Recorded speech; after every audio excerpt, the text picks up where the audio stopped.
Albert James. Would you all stand and hold hands?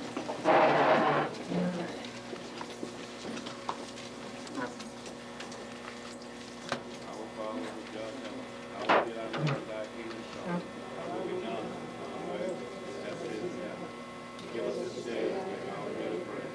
Forgive us our debts, as we forgive our debtors. Lead us not into temptation, but deliver us from evil. Thine is the kingdom, power, and glory. Father, we thank you for this meeting that we have had this evening. Asking you to look down upon us, Father.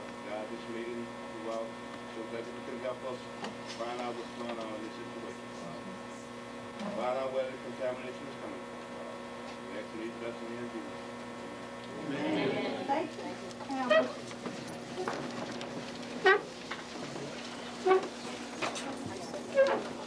Now, we would like for you to introduce yourselves, starting on my left and going around in a circle. And the purpose of having a circle is to get close to each other and to know who we are and where we come from. My name is Alberta Haston. I'm from Myrtle Parish. I'm the president and board member of Louisiana Environmental Action Network, well, better known as LEAP, and Myrtle Parish School Board member. My name is Earl Shep. I'm the site leader for Dow Chemical Louisiana Operations. Happy to be here today. My name is Windsor Price. I'm a retired plant supervisor. I'm on the Dow Cap and Synthetic Cap and happy to be here with you. I'm Evelyn Bunch, Myrtle Park resident, and this community member. My name is Valerie James. I'm a member of Lean, and I'm a resident of the Myrtle Grove Trail Park. My name is Albert James. I'm a member of Lean, and I'm a resident of the Myrtle Grove. Hi, my name is Tammy Green. I'm a member of Lean and president of the Myrtle Grove Trail Park Organization, and I'm president. My name is Jerry Denise Green. I'm a member of Lean and Myrtle Grove Trail Park resident. My name is Larry Skidmore. I work out of Dow Chemical. My name is Total Hall, and I live in Myrtle Grove Trail Park, and I'm a member of Lean River. That's just you.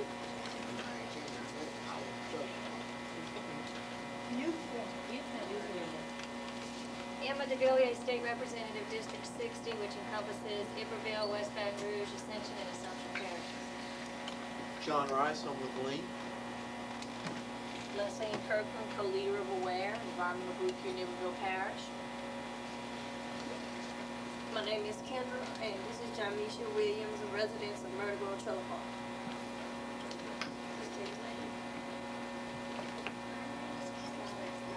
My name is Joshua Williams.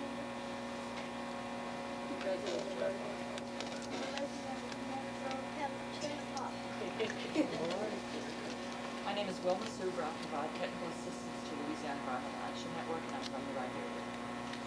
My name is Mary Lee Orr, and I'm with Louisiana Environmental Action Network.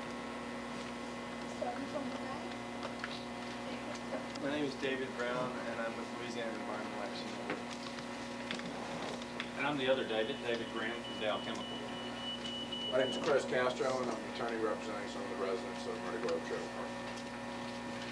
My name is Anthony Arpino, and I'm also an attorney representing some of the plaintiffs involved in this litigation. I'm Tim Knight with DEQ. Mike Bradley with DEQ. Laura Peacock with DEQ. Donna Harvey with Dow, and a Plaquemine resident.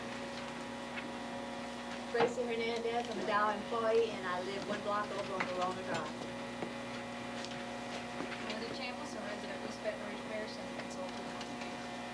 Jason Rodriguez, I work for Attorney William Brown, who represents. Dean DeLotte, resident of Plaquemine. Louis Boudreaux, employee of Dow. Jim Conley, employee of Dow Chemical. I'm Karen Juga, I'm an attorney for Dow. I'm Chip Marino from Plaquemine, Louisiana, and I'm an attorney for Dow. Dick Cruz, Plaquemine Coast. David Tempanera, Plaquemine resident. Dr. Edwards, Dow Cap member, position in the community. I'm Dr. Jimmy Grace, long-time resident, born and raised in Plaquemine, and not too far from Trailer Park, and I represent, I hope, the community as well, and also Dow. Paul Long, go ahead, Dow. Even the camera people. Derek, photographer, WAB. Bob Water, WAB. Philip Oncall, news photographer, Channel 2. Peter Marshall, reporter, Channel 2. People in the back. Barry Ingram, resident of Plaquemine. Derek Amber, employee of Dow. Resident of Myrtle Trailer Park. I'm Don Edwards. I'm a facilitator. I'm from Washington, D.C. I'm working with Jack Clark. We're going to be here helping facilitate this meeting and recording your comments. I'm Gary Miller. I'm the scientific director for Lean, and I'm from Baton Rouge.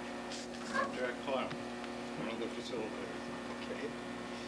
What you pointing me for? We want to know who you are. I'm Chris Frank. I'm a reporter with the Advocate. Thank you. I'm supposed to be invisible, Albert. No, he's invisible, You at the Alberta. circle. Alberta, we got two ladies over there. I'm sorry. If folks out there, if they need to sit down. Someone come in. We ask you to the other. Anyone else in the circle? Would you like to sit over That's my son. I'm Smith. He's the member. Said you're going to utilize your council, please? And Myrtle Grove Park residency.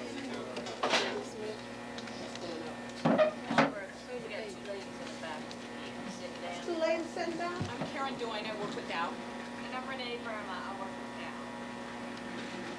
Thank you very much for introducing yourselves. And at this time, we have the purpose. I'm Tammy Green, the president of the Myrtle Grove Trailer Park residents. Come forth and say, why are we here? Well, y'all know me by now, but I want to make one statement. If Myrtle Grove residents is on the outside, we hope they will come inside and be a part of all of this, what we're trying to do. If not, we need to close the doors because we're all in this thing together as one. Now, if anybody on the outside would like to come in.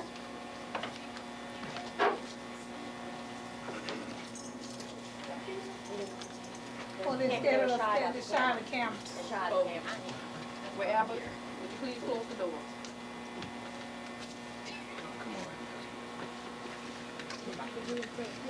I mean,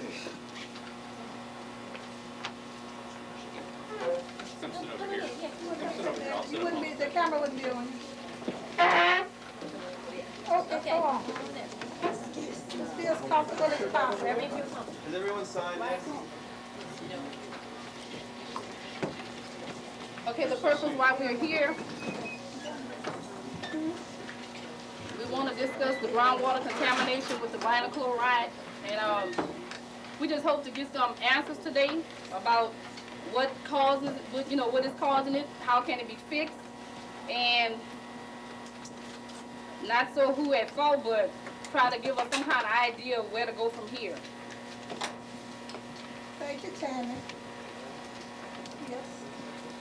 Yes. Purpose of why you're here, Mr. Issue. All right. Thank you, Ms. Green. I just wanted to take a few minutes and talk about why I'm here, why I brought some help with me. About a week and a half ago, I had a chance to meet Ms. Green and the Jameses at another meeting here in Plaquemine, and they requested a chance to talk to me. They said that they had some questions about groundwater contamination, and they said that they felt that we could help them with some of the answers. So that's why we're here tonight. Obviously, I brought a little help with me in case technical questions come up. Hopefully, we can get you some answers. But beyond that, I think there's another reason why I'm here, and that's to talk about what are we going to do about it. It's one thing to talk about what we have, but it's something else to talk about what are we going to do next as a community. Because, quite honestly, it's only going to get fixed, and it's only going to get better if we as a community decide we want that to happen and if we make it happen. Amen. So that's why I'm here tonight. And I thank you again for the invitation, and I hope you find that it's a productive meeting. I also hope that it's not the only meeting we can have. This is the first time that we've had a chance to talk about this, but it doesn't have to be the last one. Thank you, Mrs. Shippen. Of having this communication and to start something that we need to start. You know, when we asked for a circle, it was because we didn't want the circle to be broken with neighbors. We want to come out and ask the question, because right now we know this is something that's never have happened before. This is really history to see chemical industry people and community people coming together on something that usually animals be exposed, but not human beings. And all of us want to know who did it, where it come from, and how long it's going to take. At this time, I would like to introduce the presenter of the vinyl chloride groundwater contamination, Ms. Wilma Suba, who is a very family member of Lean and has gotten to be a family member of the Myrtle Grove Trailer Park resident. Wilma? This is the handout I gave Come in, the please. last meeting we had. So if you had copies at that time, maybe share it with someone. And I think Dow already has a copy of that.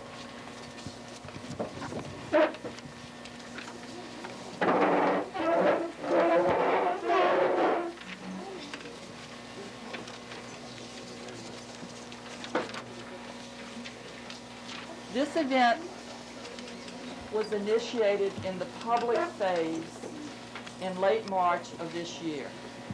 We have had various meetings as we step through the process. So I know a lot of you have heard this before, but I think it does us all good to hear the little history of how we got to this point, so then we can see where we need to go from here. The health department analyzes public water systems once every 3 years for organic contaminants and heavy metal contaminants. Once every 3 years. There are 2 water wells that service the Myrtle Grove Trailer Park. They're up in the front, closest to the main road. And in 1994, the Department of Health and Hospitals analyzed those 2 wells for the organics and found non-detect. 3 years later, 1997, the health department came back and did the sampling, and they found vinyl chloride over the limit. What is the limit? Drinking water is safe if it contains 2 parts per billion or less, and they found levels of 4 and 6 in the wells in 1997. Through some unexplained reason, apparently no one was notified, nothing was done. In 1998, not 3 years later, but 1 year later, they came back and sampled again, found levels of 13 and 11. Remember, the standard is 2. Once again, no one was notified. The citizens weren't. Apparently the owner of the trailer park was not. And this is all going to be part of the litigation. So 1997 and 98, they found it over the limit of 2. Okay, 3 years later from 1998 is 2001. They came back in February, took samples of the 2 wells, found it over the limit, 11 and 8. Remember, the standard is 2. They notified the owner of the trailer park when those results came back, but they requested that a second sample be performed on each well to be sure. They did the second sample in March, and at the end of March it came back, and it had 10 and 10 for wells 1 and 2. Again, the standard is 2. At that time, they notified the owner of the trailer park and the people who live in the trailer park, and within 2 days, the trailer park was hooked up to Plaquemine City water. So you now have, in Myrtle Grove Trailer Park, water that is free of vinyl chloride. Then we started negotiating and talking and dialoguing with DEQ, encouraging them to find the source. DEQ came on a number of occasions. Some of you in this room told me about water wells, which I transmitted to DEQ, and DEQ sampled some of those water wells. They went out into the community, not just Myrtle Grove, but around the Myrtle Grove Trailer Park, around the city of Plaquemine. Anyone who had a water well, whether it was in use or not, they considered sampling it, and they sampled it on a number of events. This is the results of that sampling. In the chart on the front, and then the actual data is in the tables attached. Also, DEQ and Dow started talking about doing borings to see on Dow's property line whether or not there was contamination. And DEQ and Dow agreed to split the samples that were taken from the borings. So up against the top, you see the squares, and those are the borings that Dow performed, and DEQ and Dow split the samples. The ones that I have darked in, because I don't have a color copier, are where they got vinyl chloride hits. Okay? So all the darks in the whole area are where they got vinyl chloride hits. Only 2 of those hits were not over the limit, one of which was at the island, one of the irrigation wells. Then what I did was just draw a line around all the hits to demonstrate where groundwater contamination had been detected. Most of it's detected down at the bottom of the upper Plaquemine Aquifer at about 170 to 190 feet. And some of the borings have found it a little closer to the surface, but it's really down deep, and we hadn't yet identified a source up near the surface that may be leaching down and causing it. So if you envision a layered cake like Mom used to make, the contamination is in that bottom layer, and we don't know yet where it is from the top down. But these are the areas. Now, one of the things you will see are there some blanks outside this area, so we know that you have a hit here, but if you go to the next well over here, we got non-detect. The place where we didn't have further investigation was on the Dow property, where we had hits, but when you back up, we didn't yet have samples. Dow is here tonight to tell us about their set of samples besides these borings, which will help to further define the extent of contamination. And they have a really good color map that will help you understand. So this is the results of DEQ's split samples with Dow, the squares, and DEQ's sampling of water wells in the area. And if anyone knows of anybody else who has a water well in the area, it's very important that we get that information to DEQ, and Mr. Tim Knight is over here. It's really critical that we know where all these wells are located. Okay? Thank you, Wilma. We'll hold words down. We're gonna hold the questions till we get the second presentation, and then we'll ask questions and answers. That's okay with the group, with the people? Can we just say something, just talk about Okay. this for a minute? Okay. One of the things that in talking with Alberta and Mary Lee and folks at Dow, we wanted to try and just call your attention to some of these ground rules. As you can see, we've got a lot of people here tonight. We started our time at 6, and we said we'd try and go to 7:30, 8 o'clock at the latest. Now, we're going to get these presentations done pretty quickly, and then we're going to have some discussion. We want to make sure that everybody gets a chance to either ask a question or raise a question or get an answer or whatever. So in order to do that with everybody here, we wanted to try and make it possible. So between Jack and I, we're going to sometimes switch off and write down your questions, or we're going to ask you to limit your question or your concern or your statement so other people can go be heard.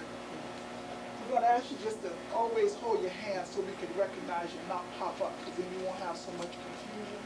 Say your name if you would. We've asked the people in Myrtle Grove, because they asked for this meeting. It's really their priority, so we're going to recognize them first, and then we're going to open it up to the rest of you. I think it's been said by Alberta and by Earl that we hope there'll be a second or a follow-up meeting or more meetings. We're not going to be able to accomplish it all tonight. Save something for the second meeting, if you will. This meeting is being videoed. Gary's from Dow. Other people are here. We're going to try and list the issues that we hear you bring up, and you'll get those copied up, and you can get them distributed however you want them. There are some lawyers here. We're going to ask that the lawyers talk to each other. Let y'all have an opportunity to talk to each other. How's that for some ground rules? Is this acceptable? Can we agree that this is how we'll proceed?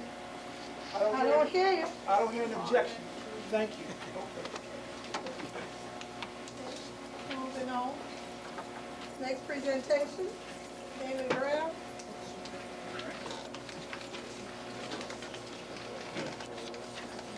Thank you. In the spirit of keeping with the rules, I'm going to state my name and my affiliation again as well. My name is David Graham. I'm the Environmental Health and Safety Manager of the site out.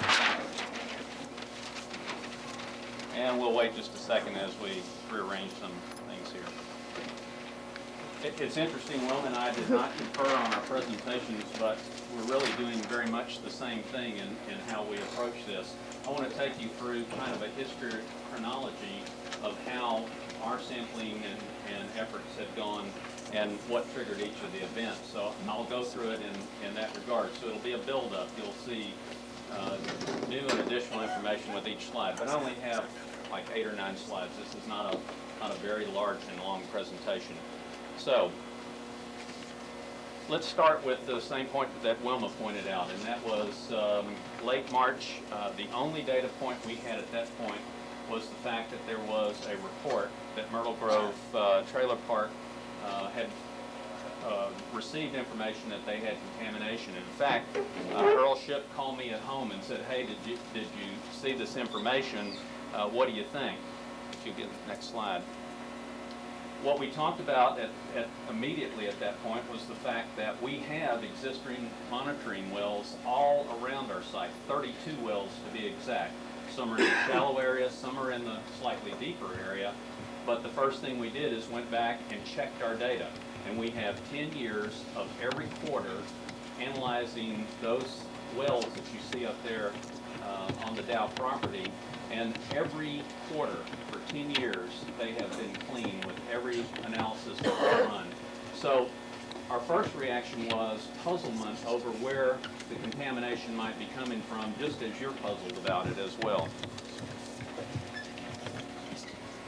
Weeks later, we got information from the work that was done by the DEQ, where if you can see the 2 additional, and I'll see if I can make this pointer here, the N well and the L well were 2 data points that the Department of Environmental Quality released their information to discover that there was vinyl contamination in that area as well. So the very first thing we did when we got that information was we went out that day and we reran all 32 wells to make darn sure that we had the information and that it was consistent that we had non-detect. So we had that information within just a few hours based on the screening sample that we did. So we knew people would want to know, you know, have you double-checked? Well, that's what we did. We immediately double-checked ourselves to determine, could it still be coming from us? With that, and the fact that it wasn't contaminated in the operating area, the thing that we thought through and said, well, you know, the public's going to want to know, well, now lay down a line of wells and demonstrate a clean line. And so with confidence, we chose to put in those 7 wells right there. And those wells were designed to help us better, you know, determine our clean area. As you notice in the color coding, the wells 1, 4, and 2 are color coded differently than the green because we did find contamination on those spots. That surprised us. We really did not expect to find that because we were looking for a clean line, expecting to see a clean line based on all the data that we had. We additionally, in the same time, because it took us about a week just to punch the holes, and then a week to 2 weeks later in terms of getting all the analytical validation on the data back. And then during that time, we also got reports from the community that in an area right around that 8, between the 8 and the 9 right there, that there was an old historic trucking operation that operated there. And DEQ asked us to go in and go on our property and sample around that old area. And we found contamination in that range right there. So that was the history of samples 1 through 9. Well, based on that information, our next question to ourselves and the next question to you is, well, if there's contamination on the corner of Dow's property right here, can we look up in this area and determine whether or not we have a clean line? So this is brand new information that's being released to you tonight. It was released to Wilma Super this afternoon. This is new information on data that we have taken. Samples 10, 11, 12, 13, and 14, and 15, right out here on the edge. What we found was contamination even further north. However, the contamination got less and less as we got closer to Dow, again, leaving us with a confusing pattern of where is this contamination coming from. With that, we said there's more questions that must be answered, because people have asked, well, why don't you just go punch a hole in the middle of Dow and go down as deep as 150 to 190 feet to determine this, because you want to know, is it coming from our operations? We punched a hole right in the center of the plant and one right here. By the way, that's our vinyl plant, right in that area. We punched that hole and that hole, monitored it at 150 and 190 feet. So we went all the way deep in the aquifer, and it was non-detect for any of the compounds that we monitored for.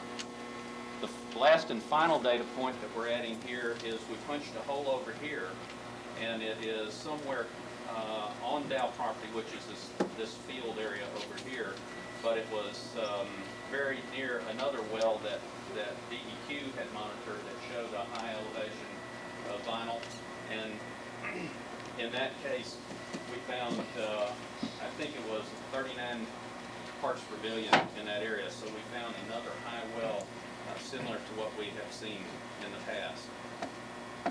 Now the next slide I'm going to show you is... Can you tell them about well 15 and then tell them what's on that piece of property down by GG? Okay, sure. The question that she's asked is to describe more thoroughly well number, or it's not a well, it's a boring number 15 and what's out there. We went across the levee and bore a hole on the other side of the levee and looked at an area that's an old historic waste site called Lighthouse Road. And what we found was, I think my color coding is right, between the 5 and 25 part per billion level on the other side near that.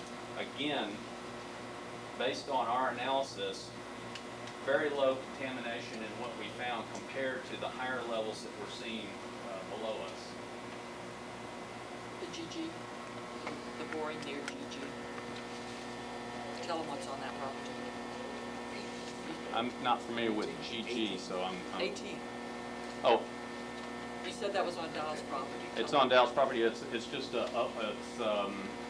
I guess you just call it agricultural field out there. I don't know that there's anything there other than cane fields, to my knowledge. So next slide, please. So the question then is, what are next steps? We've gone to our external experts, the people who do this for a living, look for contamination. That is their job.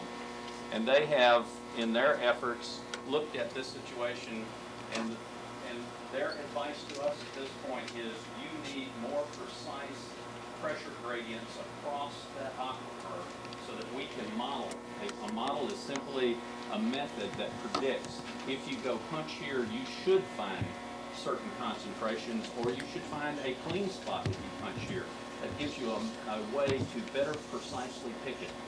The best way to make a comparison for you of what their advice to us is if we were trying to find studs in the wall up here. I think all of us have been through that once before. You get the hammer out and you hit the hole, and if you're lucky you hit the stud. If you're not, you just punched a hole in your wall that you got to go fix. And then you hit another one and another one, because it's sometimes hard to predict where you're going to find something. This concept of math modeling, using a tool or a technique to figure out where to punch, allows you to punch fewer holes and get more information. That's where we are right now, and the P stands for these monitors for measuring pressure gradient. And there's one up here that's down the Dow entrance road, as many of you call it, or Woodlawn Road. It's down LA1 and then Homestead Drive.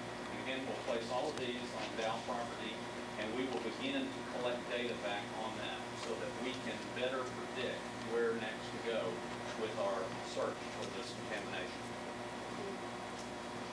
I think that's it. Oh, I'm sorry. And then all I've done here is filled in all of DEQ's data so that you see all of their data as well. I tried to keep it off so it wouldn't be so confusing to look at.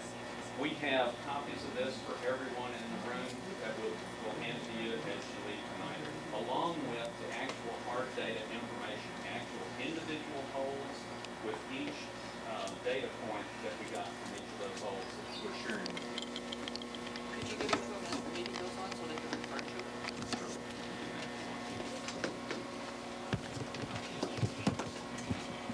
Okay. They want the data. They want the data now. Yeah. We can pass it out. As they're passing out the data, Don and Jack. Don and Jack is gonna start, we're gonna start with the questions and answers now. So we can begin. All right, you've got a question or a statement? We're just going to try and give everybody a couple of minutes. I should hold your statement to be as direct as you can. Myrtle Grove residents, anybody? Questions?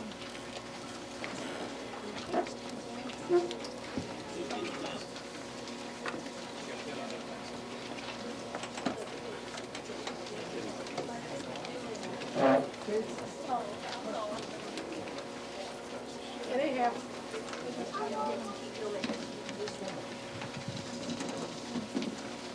Can we not start? Start with the question. Anybody else need a copy? Yeah. Over here. And I think the people back here. Go ahead.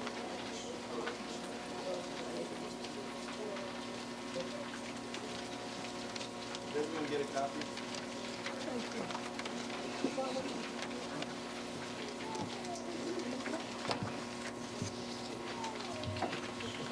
Anything you'd like to have gone over a second time?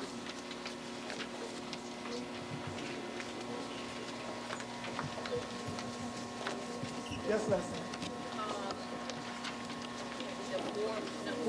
Would you stand up and say who you are for everybody? Lesanne Kirkland, I'm from Ware, Nickerville Parish. Warrant number 15 at Lighthouse Roadside.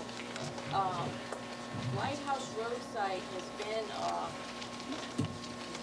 a subject of interest for a long time, 15 years that I know of. And I'm sure 15 years ago I can remember what was in that site, but who's here from Dow that can tell us what's buried there? Did you hear that question? Yes, I did. I'll try to answer your question, Ms. Kirkland, and then I'll probably turn it over to David Graham, who has a little bit more information. Lighthouse Road was used about 30 years ago as a waste disposal area. It was our waste disposal area. It was used by Dow as a waste disposal area about 30 years ago and beyond that. It hasn't been used for a very long time. It was partially cleaned up in the mid-'80s, as I understand it, based on what the records say. The material that was out there was solid material, mainly the vernacular is called hexes. What it really was solid waste materials. So that area is called Lighthouse Road, and that's what that area is. David, do you have any more specific information on the Lighthouse Road area that you could share?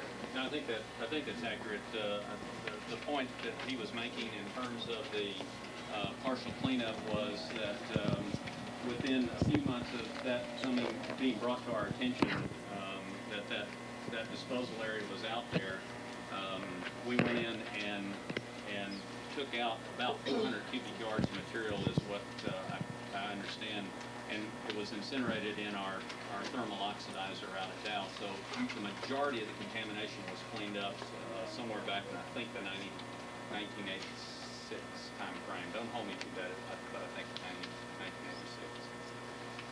No, yes, sir. Lighthouse Road, you on the disposal area during that time? No, sir. The main disposal area for Dow is a landfill that's located inside our property line. If you look up there at the map, if someone has a pointer, you can probably point to it, and that's where almost all of our material.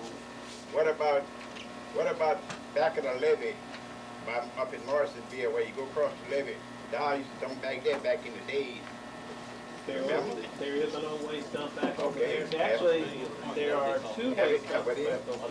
Australian Springs. Have that been cleaned up? I don't know. It's been capped and closed in place. Okay. What about the municipal now? I'm waiting. And that water said, she said the length of time that water arrived, comes up. Did that answer your question, sir? Pardon me? Did that answer your question? No, he didn't answer my question. He never tell me was it cleaned up or what. Okay, let's repeat the answer.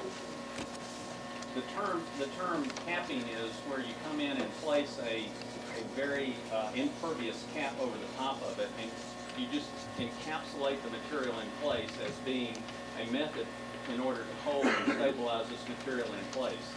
And that is considered one method of closure or the long-term maintenance of a particular solid waste area. That material was dumped back there was not in containers. That was into the ground.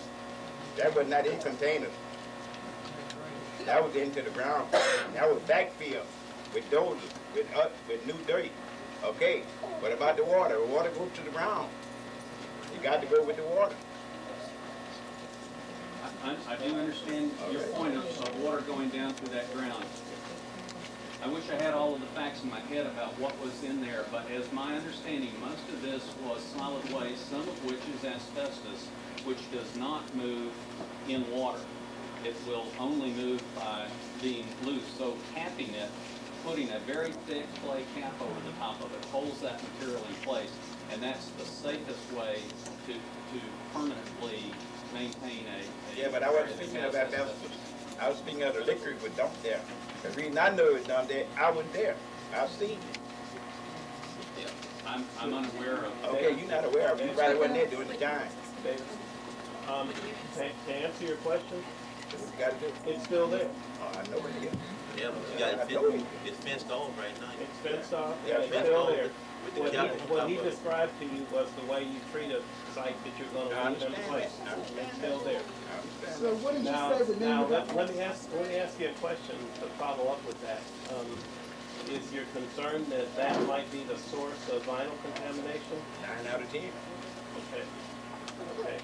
Now, we do have data to show that area around there. We do monitoring across the site. So I think if you look at some of the information that Ms. Super showed, the area that we're looking at is actually on the other side of Dow, and we're actually looking at other places for it. I do recognize that that's an area, and what you're saying is correct, but I'm not sure that that's the right place to look as we've gone through this. I just asked. I know. What you said the name of that section was, sir? Australian. Australian. It's called Australian Point. Australian Point. Is that the kind of thing that we could get back to the community with I think further that is, information? I think we do need to get back with some additional information on that, and I'll commit that we can do that. Don, could you ask the gentleman what year that was that he observed that, please? What year was that, sir? Remember? Pardon me? About Do you remember what year? about what year? Yeah. 65. Okay. 65, go all the way up to 70, through 70. All right. Thank you. Thank you.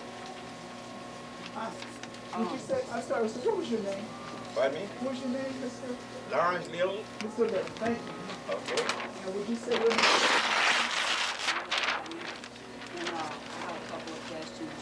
And one, I can tell you what's in Lighthouse Road is hexachlorobutadiene, hexachlorobenzene, and some other hex wastes, because I read some of the permits or your request to clean up. And I'd like to know what the status is, because what was in the permit volumes, which have been removed from the library, was pictures for when it was dry and it looked, it was contained with a fence around it.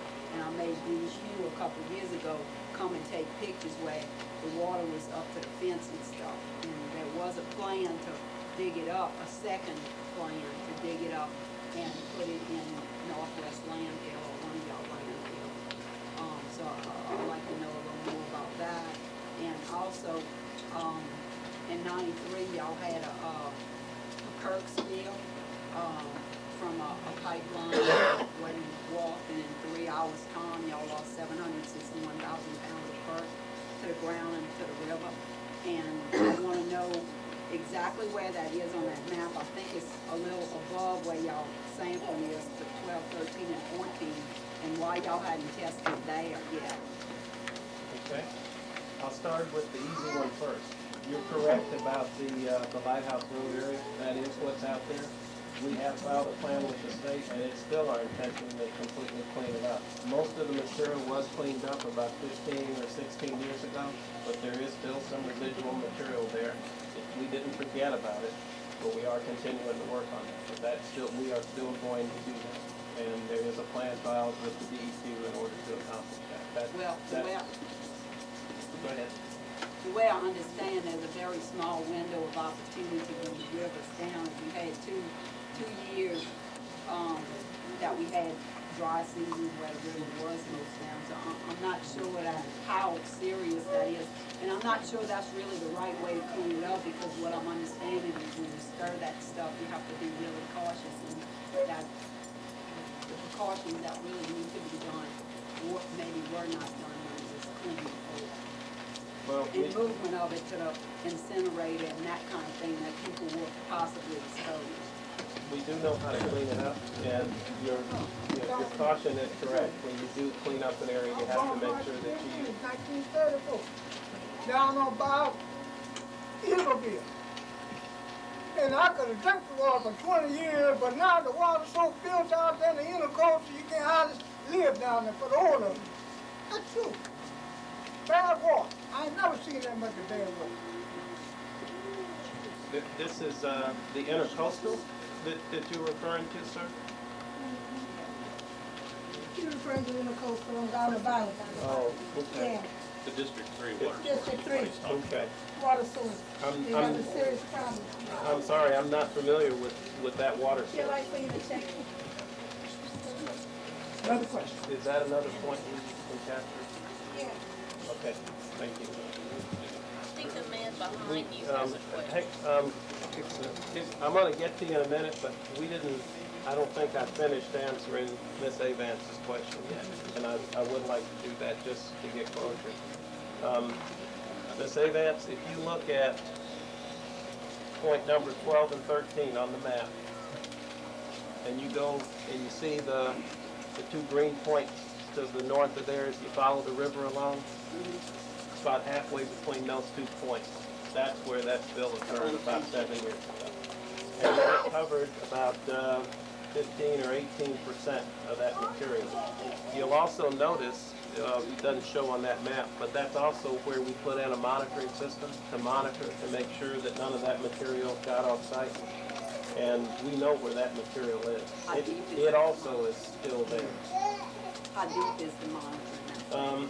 Well, the monitoring goes all the way to the aquifer, but the material goes to about the pervious zone. So, Earl, let me correct what you just said. If the monitoring is right into the deep, what's called the deep pervious zone, which is between about 44 and 60 feet deep. So it's right at the point above the 40-foot thick aquifer. And I think you probably, unless I'm mistaken, in your statement that y'all were clean over the past 10 years, but y'all were not as deep as what the fine chloride is. Like, what I was familiar with was y'all had a well in the center of the site and 4 on the periphery to monitor the site. But those, to my knowledge, only go to like about 110 feet. Am I right? You're correct about the depth, but the number is incorrect. There are 9 wells that monitor in that 110 foot that we have monitored for 10 years. Okay, but what I want to clarify here is that you had nothing that went down to 165 to 190 feet or deeper. You are correct. So, okay, just let's get that straight. Ms. Avance, do you know why? Do I know why? Yes. No, I don't. Okay. If we were a source, the material would be going down, right? So you'd want to catch it as soon as you can. So you wouldn't want to monitor the bottom. Remember, our system was put in to look for contamination early, not to catch it late. That's why. We do have a well in the center of the site that is at the bottom of the aquifer, and it's clean also. But the monitoring system is an early warning system. That's the reason why. I didn't want you to be confused about that. Well, it doesn't always, it moves out too, because I watched 1 or 2 and the rest of it, you know, did the plant water assessment. Big pardon, ma'am? It moves out too because I watched, and it was not that deep when I was watching it from when y'all did the plant water assessment from like 91 to 94. You know, it migrated out too, so when y'all had the most contamination, and y'all put in the horizontal wells to capture it and contain it, and y'all got the 200 wells from back in the late 80s that y'all did in the landfills to draw the water to that source to contain it. Another question. I'd like to get a question from anybody in Myrtle Grove. Yes, sir. My name is Laura Henderson. I do have a question. If I'm looking at this map correctly, the graph that you guys have here, from where you did your holes, it indicates to me that this thing is leading down. Can you guys give us a source? Because if I'm looking at it right, borehole number 18, which is in the same vicinity of the trailer park here, it leads directly to the trailer park. That's also on you guys' property. Can you give us some kind of indication as to what the source is? Because the way I'm looking at it is, you go from non-detect to 5 parts per billion. Then you go from 5 parts per billion to 25 parts per billion. Then you go from 25, and then you go higher. This stuff is leading straight from your facility, coming down. So for me, it's starting to gather your source right here. If you're looking at it, if you guys' property starts here, you're yellow, yellow, yellow, then you go orange, then you go red, then you go red again, and you orange again. This stuff is coming straight down to the trailer park. So you're saying that you don't know the source. We're asking you guys, what is the source? I mean, you're doing the testing right here. Okay. We don't know. Excuse me, can you say that they can't barely hear you back here? Can you speak Which a little piece? louder? Okay. What I'm asking him is, if you look at the map carefully, you look at it from the color coordinated graph that they've done here, you go from yellow to orange, from orange to red, back to orange, and this stuff leads and trickles straight down to the trailer park, but it's leading from their facility. So if you're looking at color coordination, I can see source right now because it's leading from their facility. Okay? Okay. Let me see if I can help everybody understand what he said. And please correct me, sir, if I got your question wrong. What I think I heard was, what he's saying is, if you look at this area right down through here, he's saying that there's a lot of contamination, or he's asking if there's a lot of contamination from this point to this point. Is that correct? Exactly. Okay. Boreholes number 13 or 12, 13, 14. All right, you're yellow, which is 1 to 5 parts per billion. Right. 11, 15, That's 1, right and in 4. here. Right. 11, 15, 1, and 4.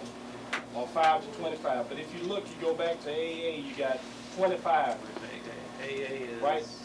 Go up, right there. Okay. Okay. So this thing is leading straight from that vicinity. Okay. It grows from a yellow to a orange. You went from 0 to picking up a detection area. So you start to pick up a source, or you're picking up some kind of viral chloride. Then you go all the way to 18. That's also on your facility's property. That's correct. That leads directly, if you look straight from there to MM and NN, you are directly into the trailer park. That leads straight down into the trailer park. Okay, I mean, to me, we keep saying that there is not a source, or we can't find a source. But if you take something and you go from 13, 14, you're coming down, and you're still seeing that your detection is starting to grow, that to me would send off some kind of indication that there's a source somewhere within that area. To me, you know what your source is. I think that it may be an issue where you may not want to say what the source is. That's what I'm asking you. Let me share with you some more information. If you look at the map, there are a couple of things that when you... Could you talk a little louder, please? I can try to talk a little louder. I'm sorry, Ms. Hastings. Pearl, what if you stood back there and talked forward? And the voice will come out. It'll be okay.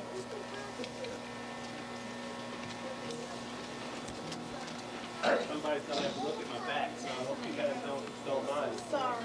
Okay, can you hear me better now? Yes. Okay, it actually looks better from back here.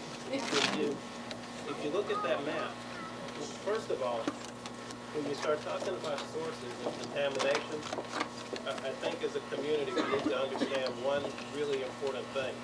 We can't afford to be wrong. If we go out and try and solve a problem and we don't get the right source, we'll be living with this for an awful long time. So I think it's really important that with the stage that we're at right now as a community, if we're gonna fix it, let's at least make sure that we do it right the first time so that we don't have it continuing to come back to us. That's number one. Number two, if you look at that map, the red points are the ones that are the highest contamination, which is right in there. And then as you move up and down from there, the concentration goes down.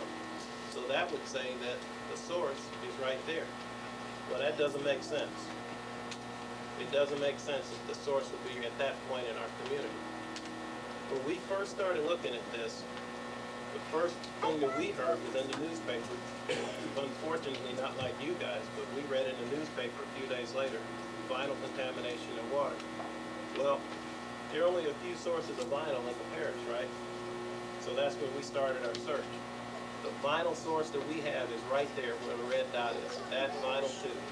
There's another source about 5 or 6 or 7 or 8 miles away at the other end of Plaquemine, right? Those are the 2 vinyl sources. Well, there are a couple other things that we know about vinyl. If I set a cup of vinyl chloride monomer, you guys have worked with this, you know that. If I set a cup of vinyl chloride monomer on the floor right there, it'll fill this room. Stuff is almost a gas at room temperature. It doesn't go down in water.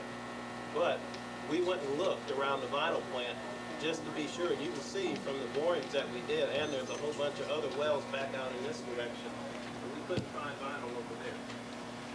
As we got more to the data, and DEQ's data, at least so far, has matched up with ours, what we're learning is that what's in the ground now is vinyl, but it didn't start as vinyl. It started as solvent. It started as a different type of material. The earth does the same thing that our body does with chemicals. It breaks it down to something else. Vinyl is one of those breakdown products. That's why when you look at DEQ's data, you also see traces of cis. That's another material that is a breakdown product of solvents.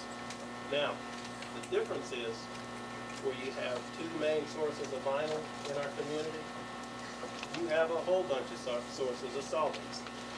Anytime you do degreasing work, anytime you clean things up, people use solvents all over the place. So all of a sudden, you at least have to think about the possibility that there may be more than one source. Even if there is only one, it's important that we find it. And if you look at the map, yes, there is a line from here to there, but the point of highest concentration is right about in the middle.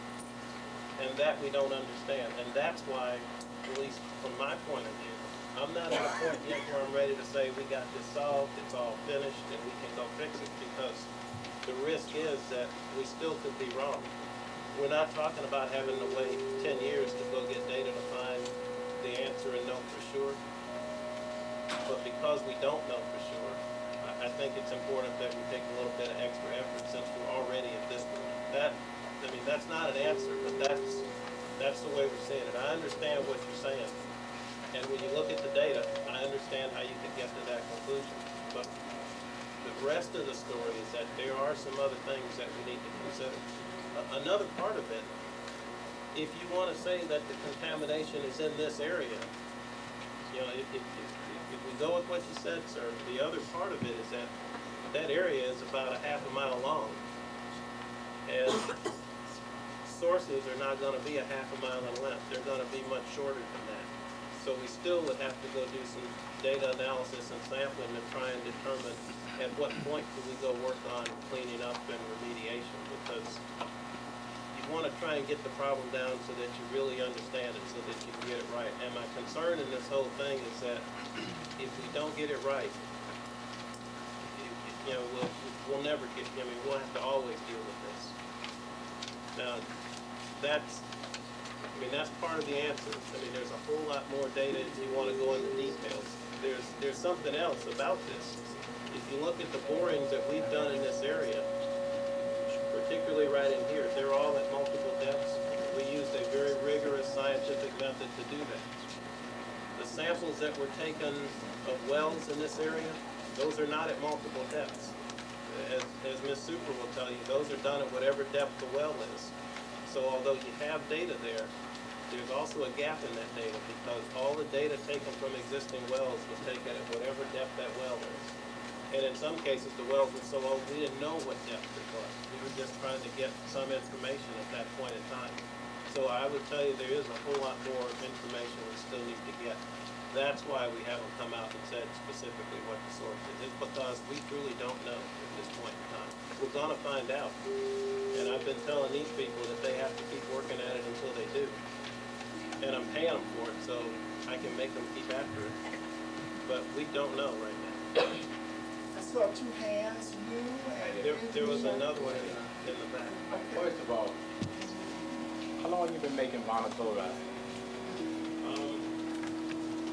Is this as a company or is this location? No, not Is now. this location? I guess 35 or 40 years. 35, 40 years. All right. You don't think you never had a pipe, y'all? All right. You ship vinyl different places, right? Underground. Or you just ship all your vinyl out in trucks? And Rails and trucks. Nothing going to the ground. You don't feed no one under the ground. We feed 2 pipelines under the ground, that's correct. Feed 2 under the ground. You don't think, for 30 years you said, you don't think you had a leak in 30 years? Nowhere? No, sir, no. All right. I understand you say about cleaning, you clean up everything, right, over the years, right?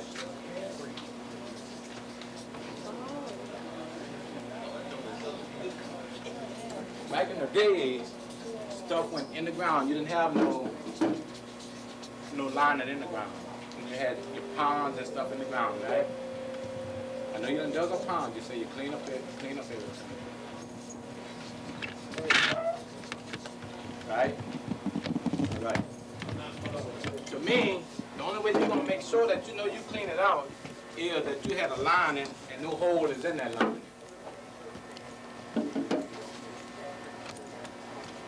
I know you're going to tanks and everything now. You know, big tanks. Clean your ground up. I guess I don't follow you. Is the question, have we ever had a leak anywhere in our system over the years? Is that okay? Okay. To my knowledge, no, we haven't. And actually, as a part of this, you asked specifically for vinyl, right? Well, vinyl? Yeah, vinyl. Yeah, vinyl. First of all, I know the trailer park, me or no one else in the trailer park has the materials and nothing else to make vinyl. Understand. If you're asking, have we ever had a leak of anything, let's not talk about vinyl. Let's talk about solvent, because the data says that that's probably what you want to talk about. And yes, we have had leaks of solvent. Ms. Avans just brought that to your attention, that there was one right in that area that I mentioned a little bit earlier. So yes, we have. So where are the pipelines for BC? The pipelines are to the north and west of the site. There's one that goes about here and crosses the road and goes down back into this area to Suntank. There's another one that goes north from there for about a mile or so. Now, in those areas, we're not detecting any groundwater contamination, but again, we wouldn't expect that because sea vinyl is solid. What I will say is that if you look at our monitoring system and you look at the data there, the monitoring system would have detected if any leaks got into the groundwater. That's why we do shallow water monitoring, it's so that we can make absolutely sure that we don't have that kind of an issue. The other thing, and I'll call your attention back to the previous point, again, the high concentration being in this area raises a question as to whether or not something that happened to the north would be the issue there. What I'm saying, sir, is we don't know.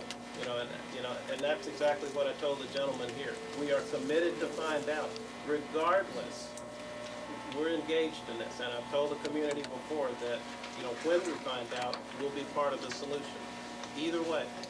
But at this point, you know, yes, we have told the state, we've told the public about past events on the site. We're not trying to hide any of that.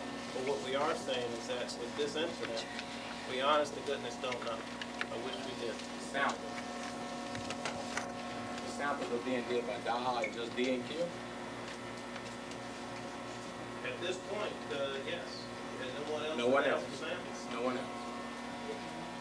The ones that are on site, like the 17, 16, and all that, DEQ took Well, samples that are there too? DEQ monitors our sample programs. I'm not sure exactly what frequency, but they come in and monitor our on-site.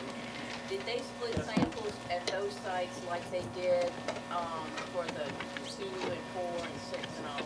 At which sites? Did they You split mean samples? at all of these locations here? 15. No, she's asking the boring. Yes. Everything over 9. 15. Yes. They split samples on 15? Did they Yes. split samples on We 17? split on all of them. Yeah, every time we did a borehole, they got the samples just like we did at the time it came out of the ground. Are your data showing the same thing? They're running parallel, all the hits are hits and misses are misses. Do you have it with you? Parallel. Do you have it with you? We've released 2 different phases of data. I've given it to y'all several times. No, she's asking for borings 10 and up.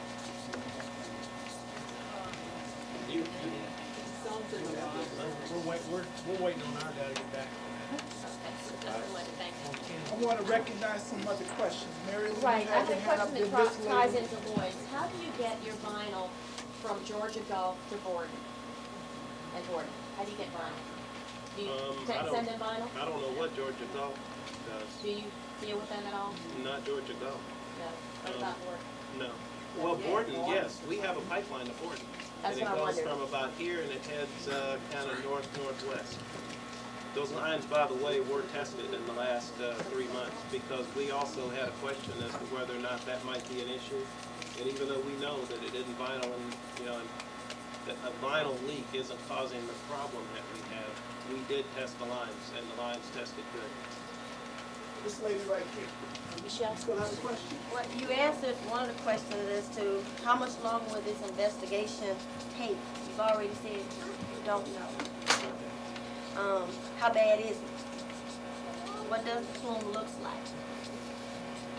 Well, we shared with you today everything that we know. So what you see there is the sum total of our knowledge. And, because, I've got Tim here to keep me honest because we have shared samples with the state. What you see there is as far as we've gone so far. I can tell you what we're doing next. One of the things that you run into with this, and I'll go back to the analogy that was used earlier. To find a stud in the wall, you drive in a nail and you hope you hit it. If not, you keep doing it, right? That's an awful long and laborious process. Every time we dig a hole and take a sample, to get a data point up there, that's going to take, that can take 10 days to 2 weeks. One thing that is possible, with the use of computers, if you get enough data, you can put it in the computer and model it, and the computer will predict through calculation methods what you might expect. And that's what we're working on now to get a better picture. Because I think your question is, how long is it going to take and then what, right? And to get the then what, that will give you the then what. We're working on that. I understand that. Yes, we do. Final line. No, salt water. Okay. Actually, we have multiple lines going to Grand Bayou. One carries salt water, one carries gas. Well, I'm not interested in gas. I was just trying to find. But, okay. Now, one more thing I want to know. Y'all say y'all take samples.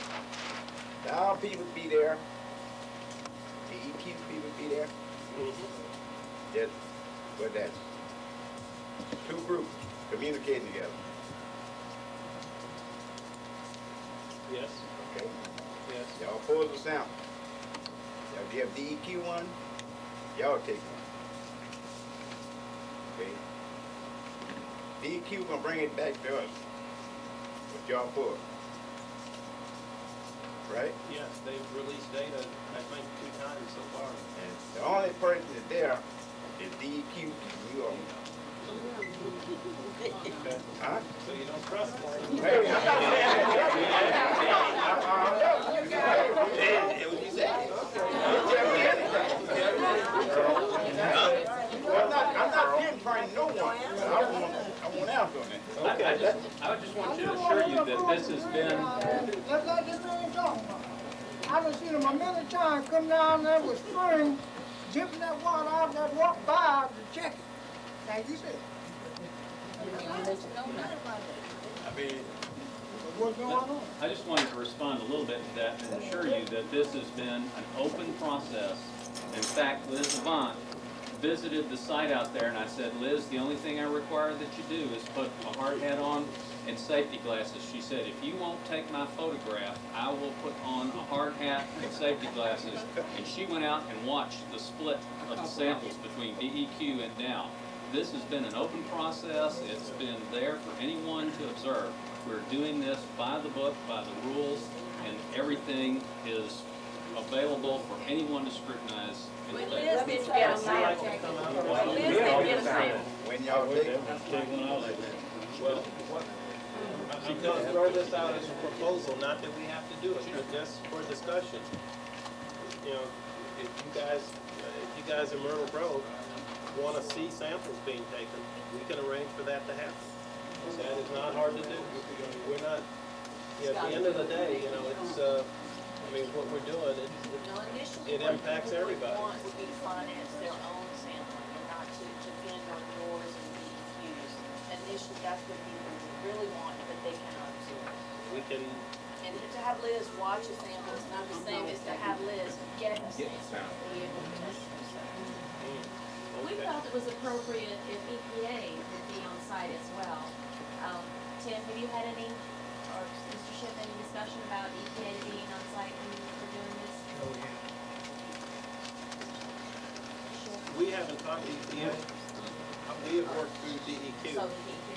At this point, you know, I think that's a topic for future discussion if we, you know, if that's what we need to do. But I'm going to defer that to the Department of Environmental Quality. We will continue to work with the state agency because they're the ones that regulate us. So that's the group that we're supposed to go work with. So you had your hand up and there was another hand over here. I'll recognize you next. Go ahead. Said Dow been 35 years producing rock chloride. But I hear y'all say just for the last 10 years y'all been monitoring this. What about the years before? Why wasn't y'all monitoring it like the years before? When you say y'all testing on site, don't you think as the water table rise, chloride or whatever moves out of the plant site? We started the sampling program in the mid to late 80s, and that was as we learned more about what was going on in the area. At that time, we started also doing an assessment to look and see had there been any historical issues. If you look at that site inside the fence line, what David didn't put up because it wouldn't fit on the map was all the other borings that we did. There are over 2,000 holes on that site, and we have gone through to answer that very question. Could there have been something that happened before the monitoring program started that created an issue? So, you know, 50 years ago, the technology to go do this didn't, you know, it wasn't the same as it is today. As the technology developed, we started, but we also took the effort, and it took a long time to do that. But we went back to characterize, and as Ms. Avant said, we found contamination on the site. We know exactly where it's at. We know where it didn't go, because it's still there. But we did make a concerted effort to make sure that we knew where the historic issues were so that we could monitor it and make sure that it was never going to become a problem. So, you know, we didn't think about it 50 years ago. We thought about it, you know, 15 or 20 years ago. And then we tried our best and there is a bunch of data on that. Again, you know, that's information that we can make available, but that's a lot of data. Just to follow up to what he's saying, that same information is in the library today, and I'm going to acknowledge Liz Avant here. She admonished us about that data not being there about 2 months ago, After she said that, we put the data back in the library. We didn't take it out, but we put the data back in the library. And if you'd like to look at all of the information that he's talking about, it is on file. Mr. James. In these units, is that copper that y'all change out every so often? In the vinyl chloride unit? No, copper doesn't work with vinyl. No, we don't use copper in that process. Back in the 70s, we used to have copper that you can took out some of the units and pour it back in the everything. That came out of chlorine, that sat out there. Copper-based materials, but we wouldn't use copper with vinyl. All right, sir, here you go. Okay. One of the questions that I do have, and it's the single most important question for us as a community is, because we don't know a source or a definite source, because we don't know how big this is, because we don't know how much longer this is going to go on, one of the questions that I do have, and it's a very big question, is how do we as a community deal with the health effects, okay? Because this is a known carcinogen, okay?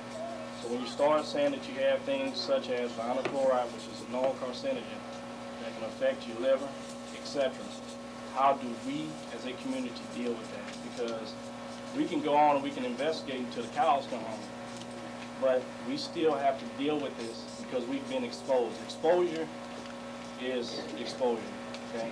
So you can talk parts per billion, you can talk parts per million. Exposure is exposure. So how do we deal with that? And as an investigating source or as a borehole digging source or whatever, how do we deal with it? Because you guys make this stuff every day, okay? I've seen the information on this stuff. Okay.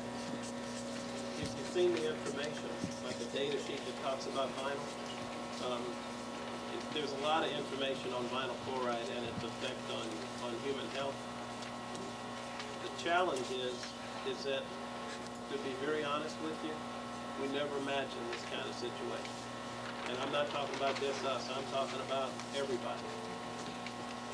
We, as a company, we've made vinyl for much longer than we've made it here in Plaquemine. But where we are worried about it and where we work real hard to protect ourselves and our workers and people who visit the site is inhalation, breathing it, because it tends to become a gas. We've had a lot of concerns and we've worked very hard to keep people from getting exposed to it by getting it on their skin. We never imagined a situation where you would have ingestion at low concentrations in drinking water. We never did. And as a result of that, there just is not a lot of data on that. I'm not a physician and I can't talk about short-term and long-term. Dr. Grace is here and he's much better able to speak to that than I am. But I can tell you that as we have worked with this material over the years, the biggest hazard for it, in an industrial setting has been if you get it on you or if you breathe it in. It hasn't, we just don't have a lot of data on how to handle the material or what the effects might be, rather, with the material in this kind of situation. Yes, sir. Maybe this would be a good time to hear from you. Yeah, my name is Dr. Grace,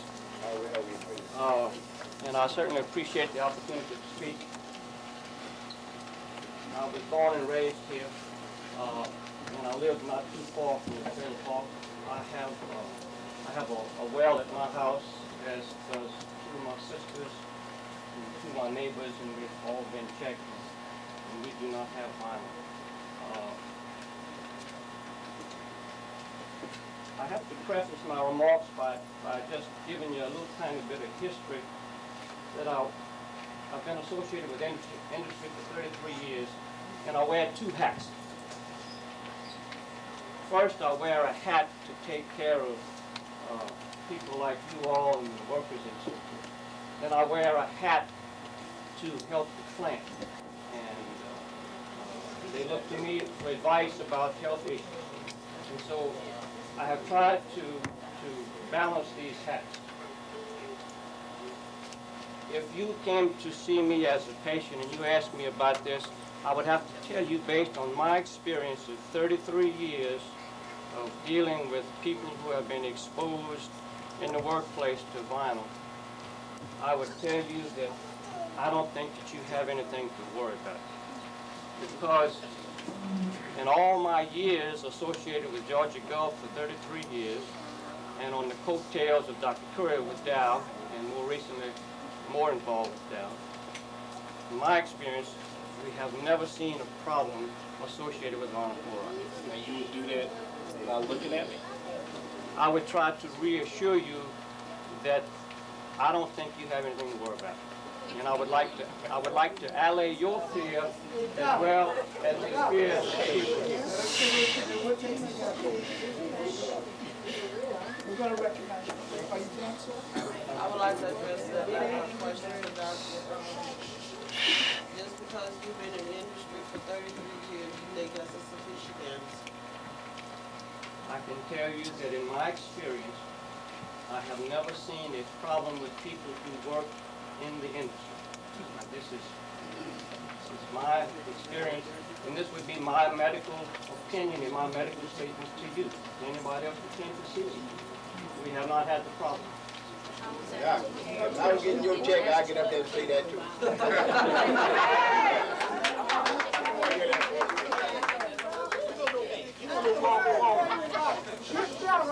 And I lived down in Louisiana all my days, 67 years. And what I see is a little worse and a little worse and a little worse. Another question? Anybody else have a question? Stop. My husband had a stroke. Could that have been the cause of it? No, ma'am. Thank you very much. Dr. Grace, what you've had the experience with is inhalation. These people have been like drinking and bathing and stuff. I mean, do you see that there's any room for some doubt because it's a different method that their bodies have been that's been introduced? Did everybody hear that question? Listen, would you repeat your question to everybody? I was asking him. He said that his experience has been in industry with men who have breathed it and perhaps gotten it on their bodies. But I was asking him, it's been introduced to them in a different way. They've been drinking it every day and bathing in it and cooking with it and for several years, and it's a different. It's been introduced to their bodies in a different way, and does he feel that there's some sort of Madonna, the studies that have been done involve a tremendous amount of exposure. What exposure that these folks have had, we certainly, I can't stick my head in the sand and be nonchalant, but again, I want to allay your fears that I don't think that you have a problem. I don't think they're going to have a problem. Because I have seen people, there are different ways to make vinyl. In the old days, they used to chip it. Okay? They chipped it at Georgia Gulf, they chipped it at the OB at Goodrich plant, so forth. You know, we stopped doing x-rays of your hands 20 years ago because when they changed the method of making, we have not had any kind of problem. We have not seen it. And the people who have been exposed to the workers, a whole lot more than what has taken place in the field. But based on that, I would say no. How long you been working though? You don't know that. We've been doing this for 7 months, 4 years. You still can't come here and say you did it with a worker. Anybody, if I get exposed to my day, yeah, they gonna see you down there. Then you gonna say, oh well, he got it on. I could just say it's a known carcinogen, and you can stand up there and say that we don't have nothing to worry about it. It's a known carcinogen. Why do the plants take care of their workers and have them in breathing gear around this chemical? It's a known carcinogen. Sir, I do not deny that. We recognize that. But I think, this is me, okay, that I don't think that the exposure that you've had, I do not think that's sufficient to cause you a health problem. They say 3 years, it's probably longer than that. In your opinion, if you had a patient with that had heart failure due to a lung problem in that year and still has it, would you think that, inhaling that water through the oxygen of the sea cap or, drinking would cause that lung to cause that kind of problem? No, ma'am. Well, that's Another question for you. Go right ahead. Does that have something to do with your lungs? If you have an acute inhalation of the gas, yes, it's going to affect your lungs. But it has to be very, very large. It has to be a tremendous amount of that stuff. Something like I think maybe 30,000 parts per million. 30,000. Thank you, sir. All right, sir. In response to that, there is a drinking water standard, and I guess I would have to ask you. Please. Well, there is a drinking water standard, and I would have to ask you, are you familiar with the science that established that drinking water standard, which is substantially below what they've been exposed to? I'm not a scientist, and I'm certainly not an expert. I don't. Certainly, there are people in this room that can address those kind of things, but I'll just spit out of my expertise. One of them stand up and address it. Anything else? Another question?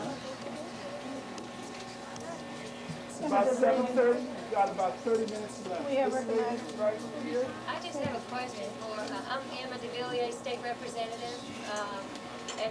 I'm here tonight because I see myself as sort of a liaison between the people that I represent and state government. And my question is really for the DEQ because I was concerned, and I know that the department was as well. I've spoken to the secretary, and he had, last time I spoke to him, said that they were going to try to find out, you know, what was the breakdown in communication that caused this not to be told to the community back when it was first found. And I just want to know what DEQ has found in that endeavor, what they've done to make sure that this never happens again when things are detected, that the community is alerted right away. I'm not aware of Dale's discussion with the Department of Health who's responsible for getting this information out. I'm not sure what conversations he's had with. Would you speak up? Can you speak up a little bit? The Department of Health is responsible for notifying the citizens when this kind of things happen. And I'm not aware of our secretary's discussions with Dr. Gidry, who's over the Department of Health, so I can't answer that. We're trying to find out where it came from and where it is and what to do about it. And we're doing everything we can there. But I'm not aware of any other discussions in response to your question. So it wouldn't be DEQ who is responsible for, it would be DHA. That's correct.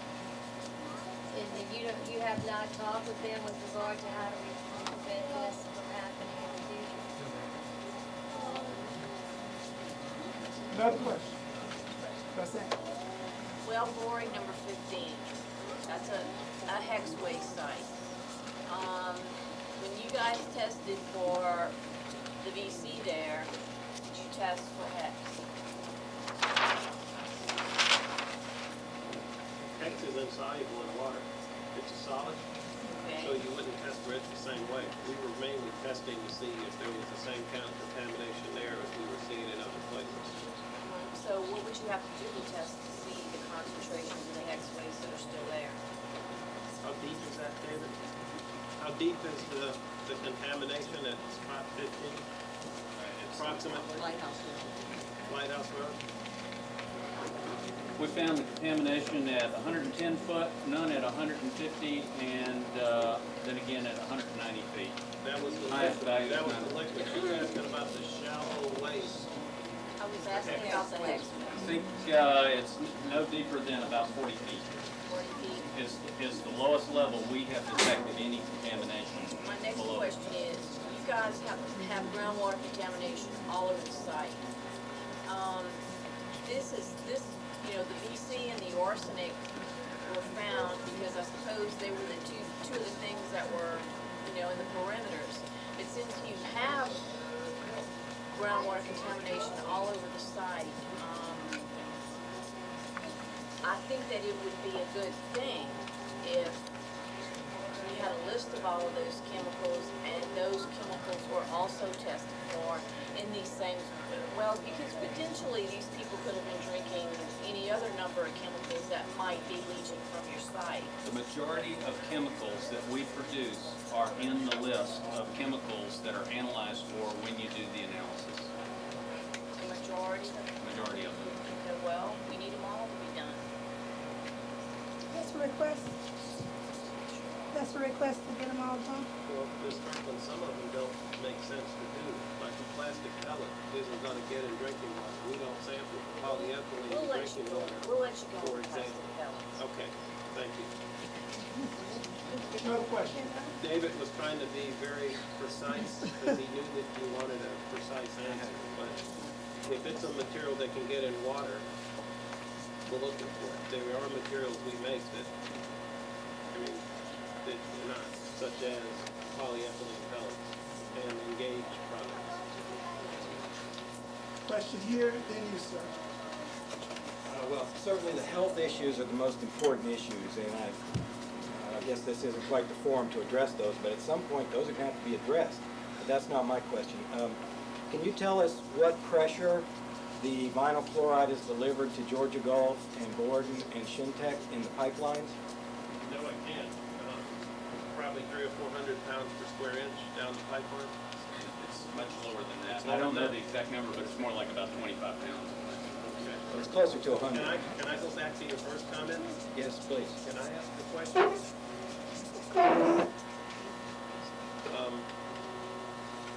What should we be doing to find out about the health issues? I mean, what's it gonna take to make people feel that they got a satisfactory answer to that? You know, I stood up here and told you today that we flat don't know, because the way you were exposed to vinyl was not consistent with anything that we've ever done in industry. That's the truth. But the other question is, that doesn't change the fact of what happened. So my question back to you is, what do you think needs to be done? The community people have been saying they want long-term health monitoring, right? Is that right? They want the health monitored long-term, not short-term. Okay, now I read in the paper that DHH was doing that. Is that not the case? Well, your state representative has a lot of stroke, and she's sitting right next to you. He promised us this. Beg your pardon? A meeting took place. Yes. A meeting took place on Tuesday. I believe Dr. Edwards was there. I was also there. You were there? Yes. Okay, between the doctors and Dr. Swift to set up the protocol for those screenings. How did that go? Now, the way that went, all of us was on one accord that we need to bring in an expert to follow up on the problems, because we all agreed that this is something that's never have been before, and that we need to find someone that's not an independent person, that would not be familiar with DHH nor with anybody else in the state of Louisiana. And that they also asked that Dr. Warren and Dr. Carpenter, which will be coming down here on August the 21st and 22nd, is ATSDR, but they will come in, and it's an agency, federal agency, that would come in and assist us in trying to come up with educational workshops, because they need to have more education on what is going on with the vinyl chloride in humans. There's nowhere in the country that humans has been exposed to.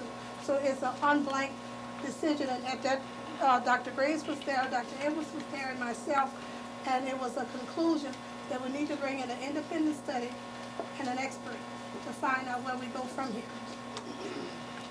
Those were the only doctors there? Dr. Swift and the others were the DHH people, agents. And Paul LeBlanc from Dr. Peter Dow. Dawson was there. I'm sorry, Dr. Dawson. With all due respect to Dr. Grace, there's a lot of documentation about what vinyl chloride does to your body. But when is the next meeting with regard to, you think They they'll have come up not with a set yet protocol? a next meeting, but they will be having one pretty soon. I don't know when. I'm sorry, I'm trying to stay as impartial as possible, but you're wrong. Okay, you're wrong.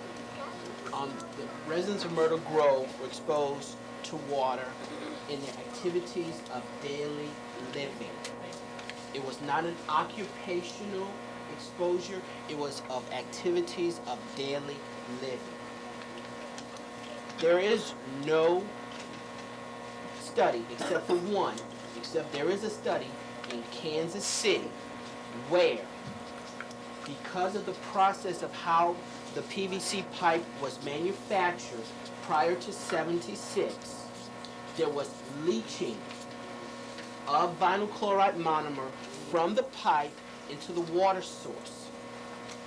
I have never seen it, I've never heard it, but this is what came out of the meeting on Tuesday.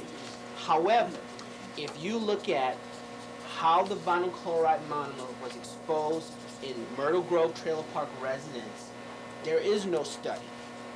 We There- weren't saying. Oh, hold on, but that's what you said. See, the problem is that everybody, okay, well, hold on. Everybody keeps talking around the issue.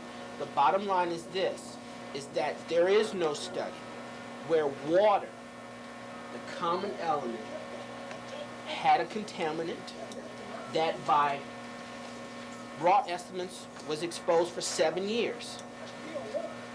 Okay, just hold on for a second. So, in the committee meeting, I asked everybody who wanted to come to the committee meeting, to this meeting, to come. And it was decided that we need to get an independent outside source to give us a plan, not for today, but for today and into the future. 18, what was the acronym? ATSDR. Okay, it's a federal agency under CDC that has been tasked by our government, by us, to determine these types of issues. So we have asked them to come in and give us recommendations on how to deal with the issue from a health standpoint today and into the future. Okay?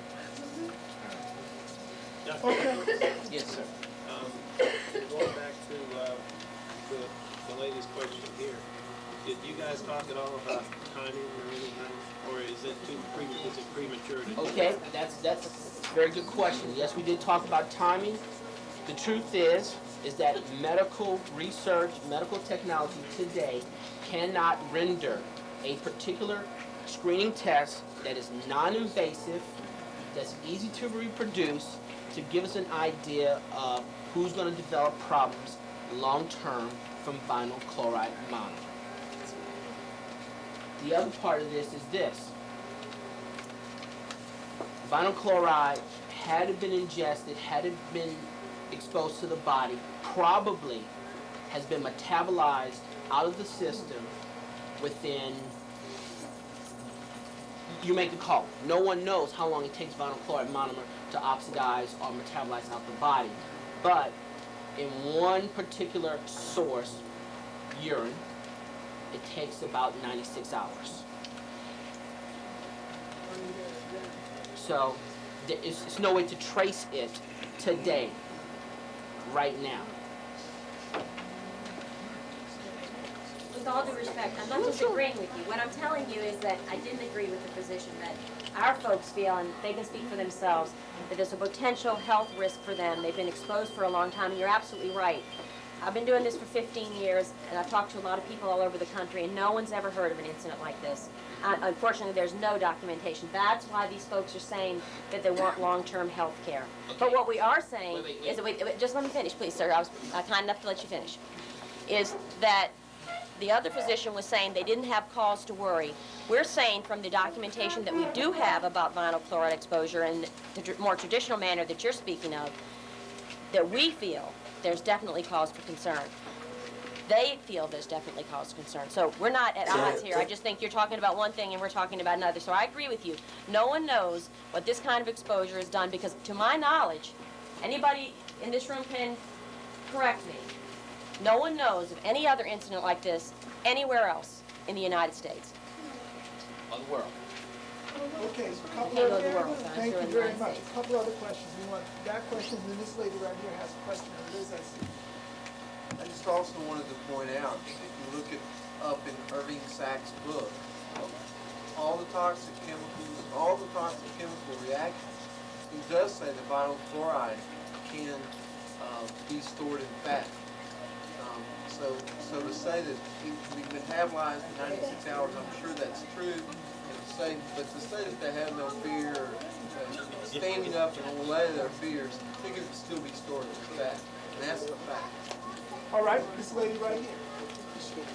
First of all, no doctor who have not treated me can tell me for 10 years living in that trailer park, notice a change in your health. Instead of studying, you say you study this, rats, and all this other stuff, nobody knows what actually happened. Ask us. We live there. We drink that water, we bathe in that water, we swim in that water. There was a daily thing we did with this water. No disrespect to you. I know my body. I know when something is breaking down in it. I know when something is wrong with this body that you don't know.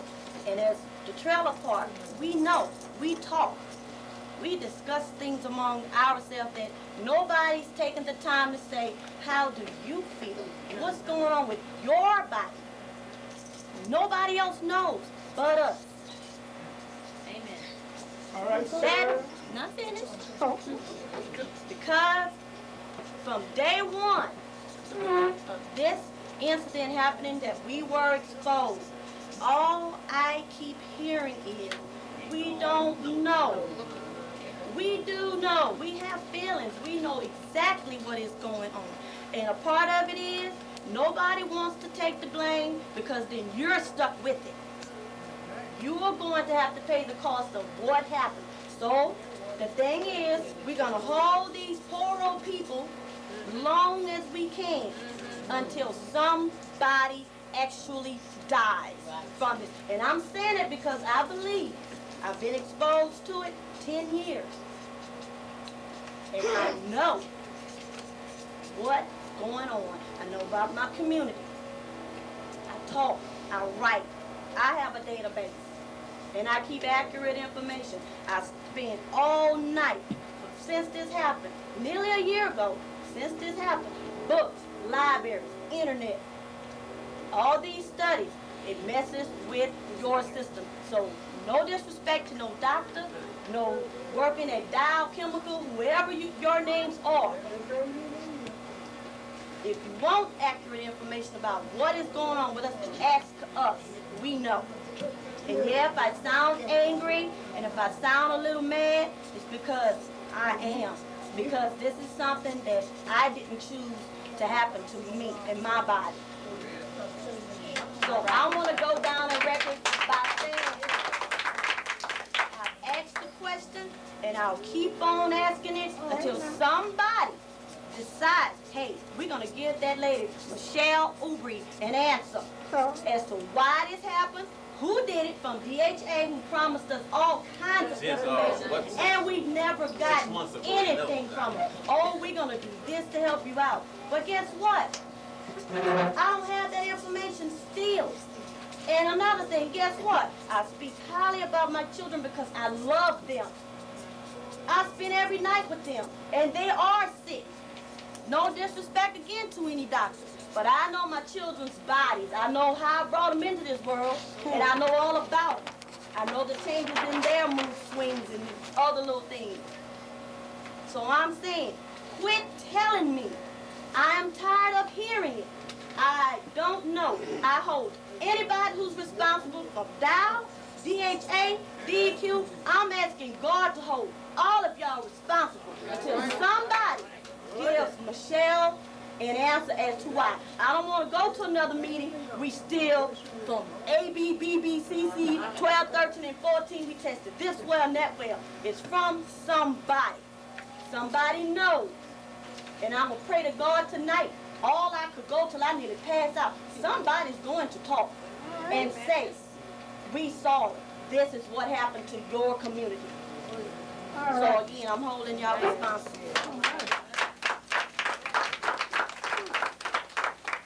All right. Sir, and then I know Liz, and then we're going to stop for a second because we're coming down to the end of our meeting. So we wanted to have some summaries at the end. So you and then you. I want the last question. Last question. All right. Mr. You Little? want to go first, man?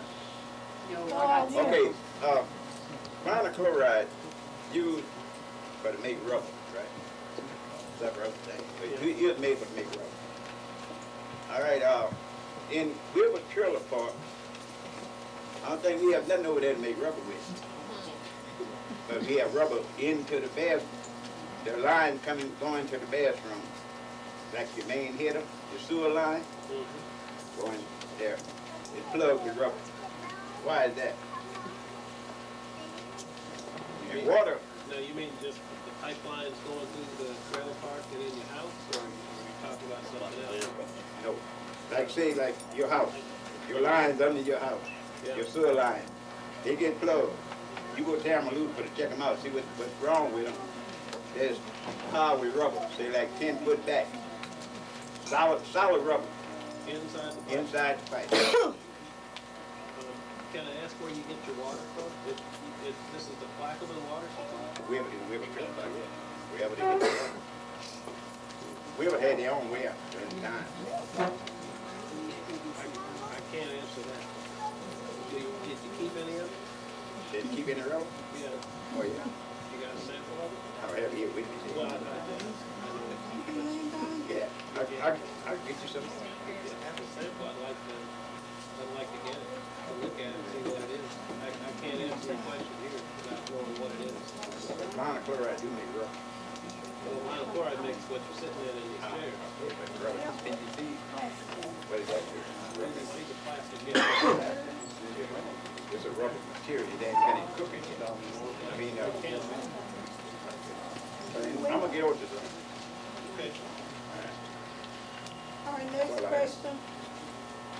You want to ask yours first, I want to end it. Oh, okay. I guess I got a lot of questions. Can I make a suggestion, Mrs. Evans? Why don't you come visit with us? And some of the other folks in Lincoln, we'll be glad to answer your question. No, I want to ask the questions. Okay. Okay. I read in, I sent a request for some studies that were found, and I got those studies, but most recently I read the cap minutes in the library, and I saw there was some additional studies that I don't have. And one was Courier Olson and Cush Olson, and I don't have those, and I want those. And any that, I don't have. Okay. I want to know. Did you capture that? Yeah, I'm not quite sure what. Some studies that were done that Dow knows about. Did- Should know about because they presented them at the CAP meeting in April. Or presented that they were available. And they don't have the minutes. The studies were on what? They were doing a presentation on bond forward.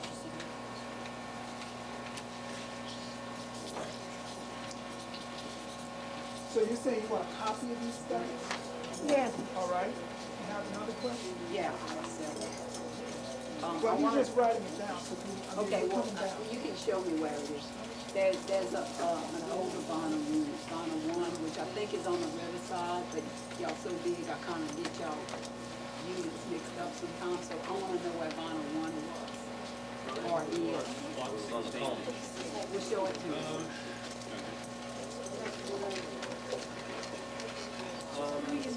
It's right about there. Yep, right about there is where.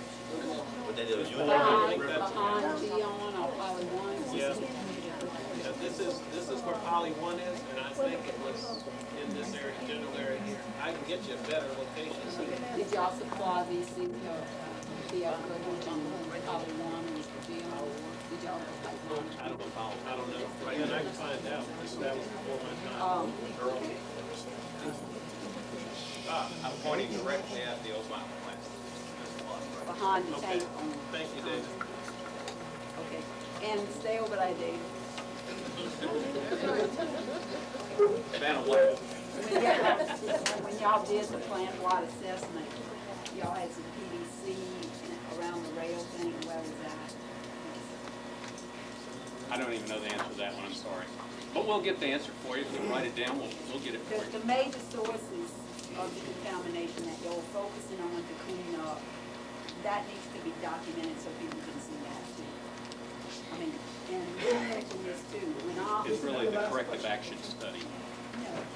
Well, we do have other people who have questions. All right. And we do have time. When I looked at the groundwater stuff, and when y'all initially said you had groundwater contamination in Bond 2, it was EDC and it was at 524 million, in an area 90 by 120 feet. A year later, it had encompassed the whole acre and it had gone an additional 10 feet down, so it moved really quick. What I want to know is, do y'all have EDC pipelines anywhere else? Because I need to ask a little bit more. I watched your groundwater order that evolved to a compliance order and then a settlement agreement. And y'all had a naphtha pipeline that went for 90 days that y'all didn't know was leaking. So pipelines can leak longer than, I mean, maybe there's better mechanisms, maybe there's better monitoring, that you can catch it sooner, but that wasn't that long ago.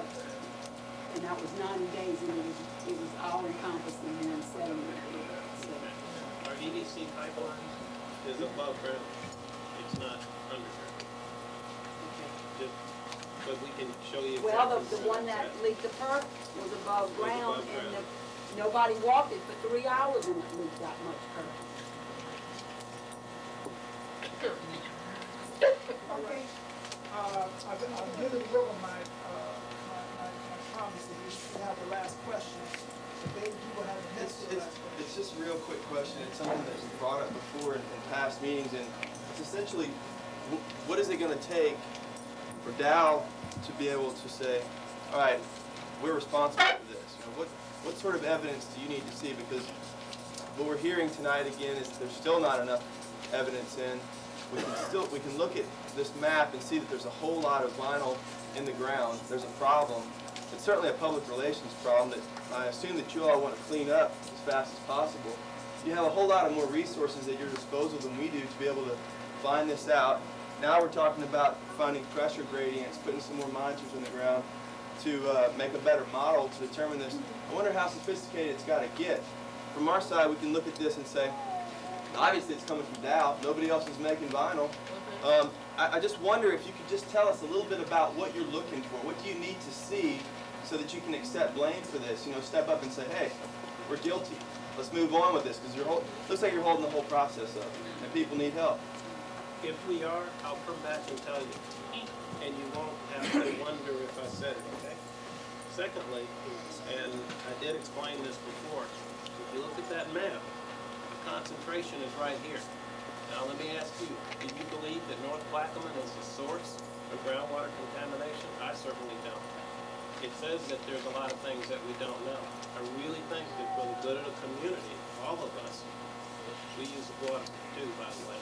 We really do want to know the source. When I find the source, when we find the source, if DEQ finds the source, then we'll be able to say that. And wherever it lies, that's where it goes. The question is, what sort of evidence will tell you where the source is? How hot does it need to be? Well, the source speaks for itself. When you find a location that everything radiates from, then you know. You don't have that there. What does that look like? I don't know. We've never seen this before.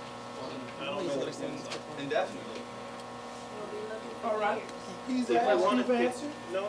Let me finish. If you want to take a pessimistic view on it, you can.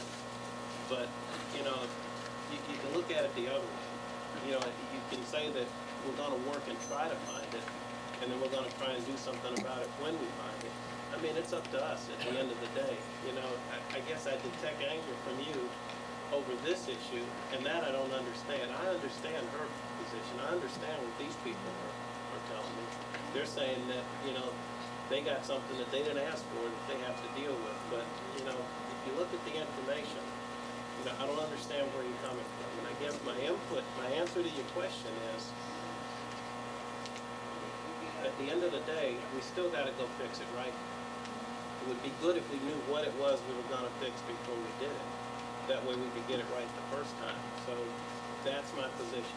At the end of the day, wherever the source is, the data will tell us. If it's us, I'll come back and tell you. If it's not, and we know where it is, I'll come back and tell you that. Once we find it, we can also talk pretty good about what we're gonna do about it.